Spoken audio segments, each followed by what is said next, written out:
You wake up. You have a job. Somewhere, someone is above you on a chart nobody can see, but everybody feels, and that person can make your entire week worse with one email. You didn't choose this exactly, it's just how work is. Somebody's in charge, somebody isn't, and the whole system runs on that difference. Here's a question that never really gets asked, and it's a genuinely strange one once you sit with it. Did ancient humans have this? Did a hunter-gatherer 50,000 BC wake up every morning and answer to somebody?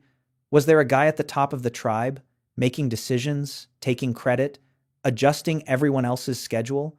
The answer is going to mess with your entire mental model of how humans are supposed to organize themselves. Because for most of the time our species has existed, the answer was basically no. Not a soft no. A hard, actively enforced, borderline aggressive no. And the way ancient humans made sure nobody became their boss is honestly one of the more brutal and fascinating things you'll learn about your own species today. Let's start with the anthropology, because the actual data on this is not subtle. Researchers who study existing hunter-gatherer societies groups in Africa, Asia, South America, wherever traditional foraging lifestyles have survived into the modern era, keep landing on the same finding over and over in completely unrelated parts of the world. These bands, typically 20 to 50 people, have no chief, no boss, no permanent leader of any kind. Decisions get made by group discussion until everyone more or less agrees. Nobody owns more than anybody else. Food gets shared, especially big kills, regardless of who actually made the kill. Anthropologists have a specific name for this pattern, and they use it constantly because it shows up basically everywhere they look. Egalitarian societies, not as an ideal, as a description of what these groups actually measurably do. This isn't one weird tribe somewhere. This is the default configuration anthropologists find again and again in populations that have preserved something close to how humans lived for the overwhelming majority of our history as a species. Now, here's where it gets interesting, because you might be thinking, okay, sure, small groups, no formal titles, that tracks, but surely somebody's naturally in charge. Surely the strongest guy, the best hunter, whoever, just ends up running things through sheer force of personality. This is exactly what anthropologist Christopher Boehm spent years investigating, and what he found completely upends the assumption. Boehm's argument, laid out in his book Hierarchy in the Forest, is that egalitarianism among hunter-gatherers isn't passive. It's not an accident of small group size. It's active. It's enforced. Constantly, deliberately, sometimes viciously. Here's how it worked. Chimpanzees, our closest relatives, run on straightforward dominance hierarchies. Strongest guy on top, everyone else falls in line. Exactly the corporate org chart you're picturing right now, except with more screeching. Human hunter-gatherer bands, according to Boehm, took that same ancient primate instinct toward hierarchy and flipped it completely upside down.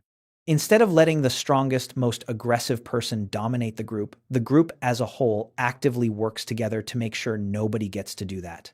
Boehm calls this the reverse dominance hierarchy, and the mechanism behind it is honestly kind of terrifying if you imagine it happening to you personally. So, what actually happened if someone started acting like they were in charge?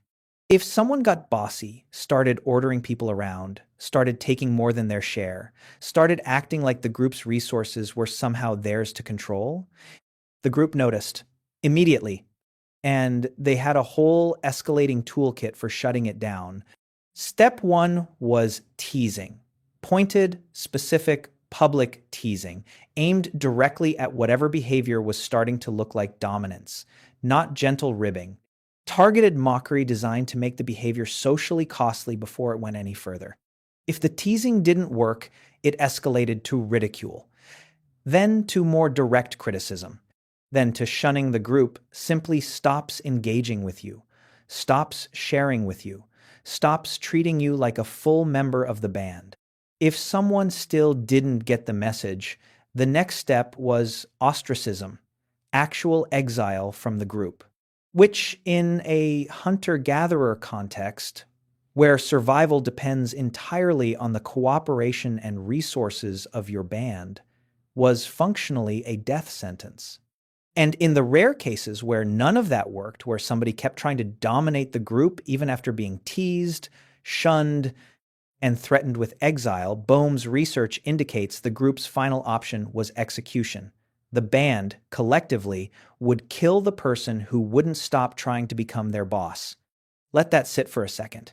Your ancestors were willing to kill someone specifically for the crime of trying to boss everybody else around.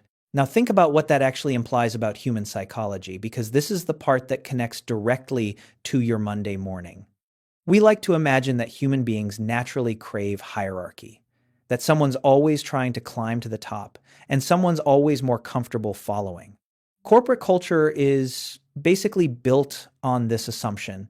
There's a CEO, there's a chain of command, and everyone accepts their spot in it because that's just how humans organize, right? Boehm's research suggests something almost the opposite. He argues that the drive toward dominance, the desire to boss other people around, is genuinely ancient, inherited from our primate ancestors, and it never actually went away. What changed is that hunter-gatherer humans developed an equally powerful, equally ancient counter-instinct: the drive to prevent anyone else from dominating you. Which means, according to this model, every human alive today is walking around with two competing ancient instincts wired into the same brain, one that wants to climb, one that's furious when someone else climbs over you. Your boss isn't operating on some uniquely modern impulse when they try to control your schedule. That instinct is old, genuinely old. What's actually unusual, historically speaking, is that in the modern world, we've mostly disabled the second instinct, the one that used to shut that behavior down through teasing, shunning, exile, or worse. For most of human history, someone acting like your current manager would have gotten mocked into submission by lunchtime and possibly killed by the end of the season. Let's talk about what leadership actually did look like in these groups, because no boss doesn't mean no one ever made a decision. Even the most fiercely egalitarian hunter-gatherer societies studied by anthropologists have some form of leadership. It's just almost nothing like what you're picturing. Researchers studying groups across Africa consistently find the same pattern. When a leader-type figure does emerge, they tend to be older. And the qualities that actually earn someone influence are, frankly, the opposite of what gets someone promoted at a modern company. Generosity, a calm, non-threatening demeanor, a complete absence of anger or dominance displays, a genuine openness to hearing everyone else's opinion before anything gets decided. Try to picture that succeeding in a modern office. The person who never raises their voice, never pulls rank, never makes a unilateral call, and insists on hearing out the intern before finalizing anything. In most companies, that person doesn't get the corner office. They get walked over. But in a hunter-gatherer band, that was the only leadership style that actually worked, because the group was actively watching for the alternative. The moment a would-be leader started acting entitled, started raising their voice, started making decisions without consulting anyone, that's exactly the behavior the teasing, then shunning, then exile pipeline was built to catch. So leadership existed. It just had to be leadership by invitation, constantly re-earned, offered voluntarily by a group that reserved the right to publicly humiliate you the second you started acting like you deserved it by default. That's a genuinely different relationship to authority than my manager was hired by someone above them and I have no say in the matter. There's also something worth knowing about how hunter-gatherers actually spent their time, because it changes how you should picture this whole world. Anthropologist Marshall Solins coined a phrase in 1966 that's been controversial and influential in roughly equal measure ever since. He called hunter-gatherer societies the original affluent society, not because they had a lot of stuff, because they had almost no unmet wants, and they achieved that with a genuinely small amount of work. Based on studies of groups like the Juhowansi in the Kalahari and the Hadza in Tanzania, researchers have repeatedly found that traditional hunter-gatherers spend somewhere between 3 and 5 hours a day on activities directly related to getting food. Some estimates, factoring in all subsistence-related work combined, top out around 30 to 40 hours a week. Solins put it more bluntly at the conference where he first presented this idea. Hunters, he said, keep bankers' hours. Compare that to the modern arrangement. A standard American work week is 40 hours, and that's before you add commuting, errands, and the unpaid domestic labor that fills up whatever's left. The people we've been taught to imagine as desperately scraping by on the edge of starvation were, by several serious anthropological measures, working meaningfully less than you are right now. And crucially, nobody was collecting a cut of what they produced. There was no owner sitting above the hunting party, taking a percentage of the kill because they held the deed to the land the animal happened to be standing on. There's a detail in Solins' original argument that I think gets lost every time this comes up, and it completely reframes what affluent actually meant. Solins wasn't saying hunter-gatherers had a lot of stuff. He was making almost the opposite point. Affluence, he argued, is simply the gap between what you want and what you have. You can close that gap two ways. You can produce more, or you can want less. Modern economies are built entirely around the first strategy. Produce more, earn more, buy more, want more, repeat forever. It's a treadmill with no natural stopping point because the wanting keeps pace with the producing no matter how fast you run. Hunter-gatherers, according to Solins, ran the second strategy. Their material wants were genuinely structurally limited, not because they lacked imagination, but because a nomadic lifestyle makes accumulating possessions actively counterproductive. You can't hoard 50 pounds of extra stuff if you're relocating every few weeks and carrying everything yourself. So the culture simply didn't generate the desire for more in the first place. Which means the 3 to 5 hours of daily work wasn't hunter-gatherers being lazy or limited. It was 3 to 5 hours being sufficient to satisfy every want they actually had. There was no gap left to close. Working a sixth hour wouldn't have gotten them anything they wanted, because they didn't want anything they didn't already have. That's an almost impossible concept to hold on to in a modern context, where the entire economy depends on you always wanting slightly more than you currently have. Advertising exists specifically to manufacture that gap and keep it open. Your ancestors, for most of human history, simply didn't have an economy built to do that to them. They weren't restraining themselves. They just hadn't been sold anything yet. And there's one more layer to the food-sharing piece that's worth sitting with, because it directly attacks something modern work culture treats as basically sacred: credit. In a hunter-gatherer band, when the best hunter in the group brought down a large animal, the meat didn't become theirs to distribute as a personal favor, and it definitely didn't become theirs to hoard. Anthropologists studying these sharing systems have found that in many groups, the successful hunter was often specifically barred from deciding how the meat got divided, and sometimes even from taking the best cuts for themselves. Other members of the band, sometimes even the least accomplished hunters, controlled the distribution. This looks bizarre from a modern incentive structure mindset. Why would you deliberately prevent your best performer from being rewarded for performing best? Isn't that exactly backwards? But it makes complete sense once you remember what the whole system was built to prevent. If the best hunter got to keep the best meat and decide who else got fed, that hunter would very quickly become the most powerful person in the band. They'd have leverage, dependence.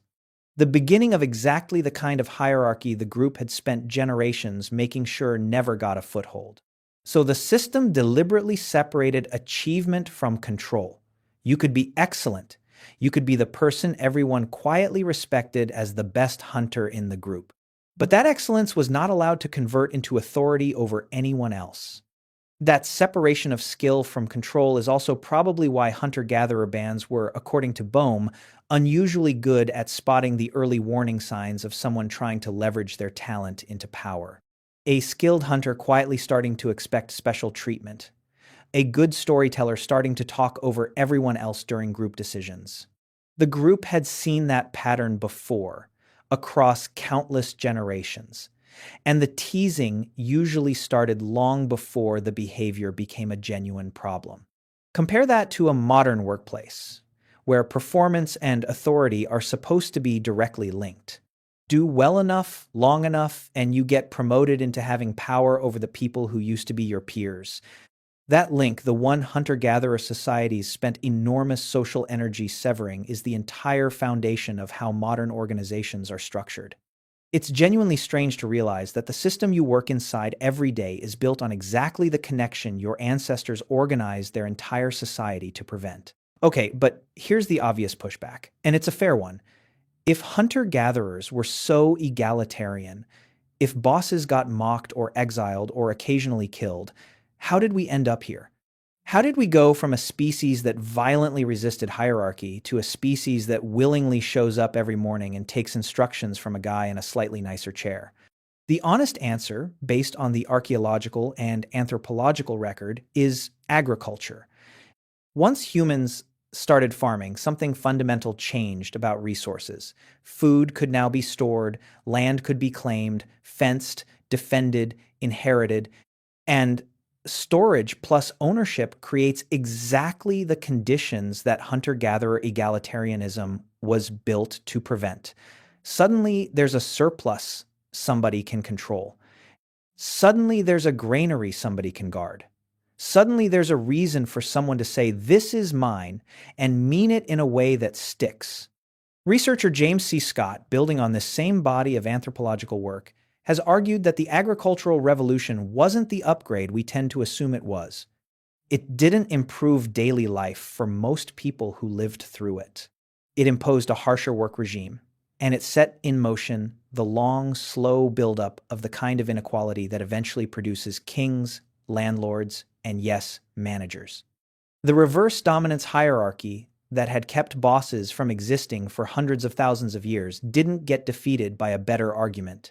It got quietly dismantled by the invention of stuff you could hoard. One more thing worth knowing, because it's the part of this research that actual economists have taken seriously enough to test directly. Researchers publishing in the Proceedings of the National Academy of Sciences went looking for something specific. Not just whether hunter-gatherers work less in general, but whether the actual driver is exposure to commercial markets. Their reasoning followed Salin's original logic. If markets are what manufacture the desire for more, then hunter-gatherer groups with more market contact should start working longer hours, even if their traditional lifestyle hasn't otherwise changed. That's exactly what they found. The more a group's economy became integrated with outside commercial markets, the more hours people spent working, independent of how traditional or modern their actual subsistence activities remained. In other words, it's not really about hunting and gathering versus farming versus office work. It's about whether you're plugged into a system that manufactures endless wanting. The moment a hunter-gatherer group gets meaningfully connected to a market economy, their work hours start climbing toward ours, even though nothing about their environment or their survival needs has actually changed. This is, if you think about it for a second, a fairly direct experiment confirming Salin's entire argument from 1966. Take away the market, work hours drop back toward 3 to 5 hours a day. Add the market back in, work hours climb. Which means the 40-hour work week isn't really a law of nature or a reflection of how much labor is actually required to survive. It's a downstream effect of a specific economic system that happens to be very good at generating desires it can then sell you the solution to. Your ancestors didn't need a boss telling them to work longer, because nothing in their world was manufacturing a reason for them to want to. So here's where that leaves us. Somewhere between 300,000 years ago and about 10,000 years ago, genuinely most of the time our species has existed, the concept of a boss, in anything like the modern sense, would have gotten you mocked, shunned, exiled, or in extreme cases, killed by the very people you were trying to boss around. Not because ancient humans were nicer than us.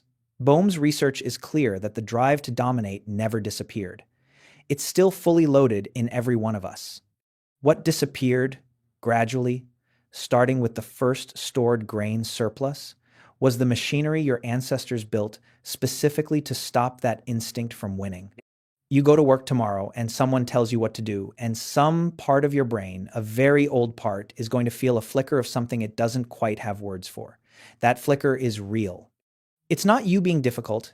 It's not you having a bad attitude about authority. It's roughly 300,000 years of your ancestors actively, physically, sometimes fatally, making sure nobody ever got to do that to them. They built an entire social system around making sure no one person could tell everyone else what to do. You just happen to be living in the part of history where that system got quietly turned off.